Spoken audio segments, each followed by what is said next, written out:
নমস্কাৰ যিহেতু থামলৈ দেখা পাইছে আজি ইণ্ডিয়া আৰু অষ্ট্ৰেলিয়াৰ ওমেন ক্ৰিকেট খেলৰ ছেমিফাইনেল মেচ আছিল আৰু এই মেচখনত ইণ্ডিয়া 5টা উইকেটত জয়লাভ কৰিবলৈ সক্ষম হৈছে আৰু এই জয়লাভৰ অন্তত ইণ্ডিয়া আৰু সাউথ আফ্ৰিকাৰ লগত দেওবাৰে খেলখন অনুষ্ঠিত হ'ব আৰু এই খেলখন নতুন এটা ইতিহাস গঢ়িবলৈ গৈ আছে গতিকে আপোনালোকে দেওবাৰে অৰ্থাৎ 2 নৱেম্বৰৰ দিনা খেলখন চাবলৈ নাপাহিব ধন্যবাদ विश्व चैंपियंस को पिछली बार के विश्व चैंपियंस को इस मुकाबले में हरा दिया है हरमनप्रीत कौर की ये टीम एक नए दौर की कहानी लिख रहे हैं सपनों की नगरी मुंबई में एक सपना बुना है उस सपने के लिए इस मंच को चुना है जमीमा रॉड्रिक्स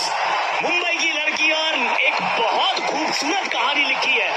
हरमनप्रीत कौर की पारी वो पारी बहुत दिनों तक याद आएगी क्योंकि टॉस हम जीतते नहीं ना हम सिर्फ मैच जीतते हैं